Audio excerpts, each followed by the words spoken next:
ಅದಕ್ಕೆ ಉತ್ತರ ಟಾಸ್ಕ್ ಅಂತ ಅಂದ್ಮೇಲೆ ಆತರ ಎಲ್ಲ ಗಾಯಗಳು ಒಂದ್ ನಿಮಿಷ ಮೇಡಮ್, ಅಲ್ಲಲ್ಲ ಪ್ರತಿಯೊಬ್ಬರಿಗೂ ಮೇಡಮ್ ನಿಮ್ಗೆ ಅಲ್ಲಲ್ಲ ಒಂದ್ ನಿಮಿಷ. ಈಗ ನಾನು ಹೇಳುವಂಥದ್ದು ಆಕ್ಸಿಡೆಂಟಲಿ ಆಗೋದು ಬೇರೆ ಮೇಡಮ್, ಉದ್ದೇಶಪೂರ್ವಕವಾಗಿ ಮಾಡುವಂಥದ್ದು ಅದನ್ನ ಹಲ್ಲೆ ಅಂತ ಕರೀತಾರೆ. ಅದನ್ನೇ ನಾನು ಹೇಳೋದು, ಅದನ್ನ ಹಲ್ಲೆ ಅಂತ ಕರೀತೀವಿ. ಎಲ್ಲೂ ನಮ್ಮ ಹತ್ರ ಬಿಗ್ ಬಾಸ್ ಬರೆಸ್ಕೊಂಡಿರಲ್ಲ ಮೇಡಮ್. ನಿಮ್ಮ ಮೇಲೆ ನಾವು ಕಂಟೆಸ್ಟೆಂಟ್ಸ್ ನ ಒಳಗಡೆ ಕಳಿಸ್ತೀವಿ, ಉದ್ದೇಶಪೂರ್ವಕವಾಗಿ ನಿಮ್ಮ ಮೇಲೆ ಅಟ್ಯಾಕ್ ಮಾಡ್ತಾರೆ ಅಂತ ನಮ್ಮ ಹತ್ರ ಎಲ್ಲೂ ಬರೆಸ್ಕೊಂಡಿರೋದಿಲ್ಲ.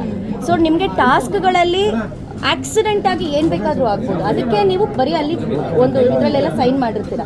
ಬಟ್ ಎಲ್ಲೂ ಕೂಡ ನಿಮಗೆ ಒಳಗಡೆ ಬರುವಂಥವ್ರು ಉದ್ದೇಶಪೂರ್ವಕವಾಗಿ ನಿಮ್ಮನ್ನು ಟಾರ್ಗೆಟ್ ಮಾಡ್ತಾರೆ ಅಂತ ಎಲ್ಲೂ ಕೊಟ್ಟಿಲ್ಲ. ಸೊ ಎಲ್ಲೂ ನಾವು ಆ ಥರ ಡಾಕ್ಯುಮೆಂಟ್ಸ್ಗೆ ಎಲ್ಲೂ ಕೂಡ ಸೈನ್ ಮಾಡಿರೋದಿಲ್ಲ. ಇಂಟೆನ್ಷನಲಿಗೂ ಆಕ್ಸಿಡೆಂಟ್ಗೂ ತುಂಬ ಬಹಳಷ್ಟು ಅಜಗಜಾಂತರ ವ್ಯತ್ಯಾಸ ಇದೆ. ಈಗ ನಾವು ರೋಡಲ್ಲಿ ಹೋಗ್ಬೇಕಾದ್ರೆ ನಾವು ಒಬ್ಬರ ಮೇಲೆ ಬೇಕು ಅಂತ ಹೇಳಿ ಅಟ್ಯಾಕ್ ಮಾಡೋದನ್ನ ಏನಂತ ಹೇಳ್ತಾರೆ ಮೇಡಮ್? ಅಲ್ಲ, ಇಂಟೆನ್ಷನಲಿ ಆಗಿದೆ ಅಂತ ಮೇಡಮ್, ನಾನು ಅದನ್ನೇ ಹೇಳ್ತಾ ಇರೋದು. ಈಗ ಆಟದ ಬರದಲ್ಲಿ ನಾವು ಎಷ್ಟೋ ವಿಚಾರಗಳನ್ನ ಮಾಡ್ತೀವಿ ಮೇಡಮ್, ಆಟದಲ್ಲಿ ಗೊತ್ತಿಲ್ಲದೆ ಆಗುವಂಥದ್ದು. ಬಟ್ ಗೊತ್ತಿದ್ದು ಬೇಕು ಅಂತ ಮಾಡೋದನ್ನ ನೀವ್ ಏನಂತ ಉತ್ತರ ಕೊಡ್ತೀರ ಅದಕ್ಕೆ ಕೊಡಿ. ಈಗ ಅದನ್ನ ನಾನು ಹೇಳೋದಿಲ್ಲ ಮೇಡಮ್, ಯಾರದನ್ನ ಮೈ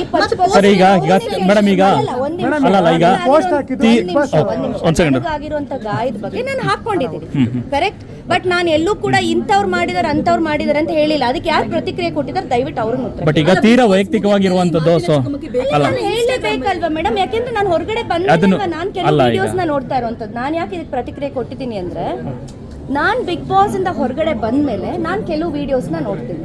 ನಾನು ನೋಡಿದಾಗ ನನ್ನ ಮೇಲೆ ಸುಳ್ಳು ಆಪಾದನೆಗಳನ್ನ ಹಾಕಬೇಕಾದ್ರೆ ನಾನು ಅದಕ್ಕೆ ಉತ್ತರ ಕೊಡಲೇಬೇಕು ಮೇಡಮ್.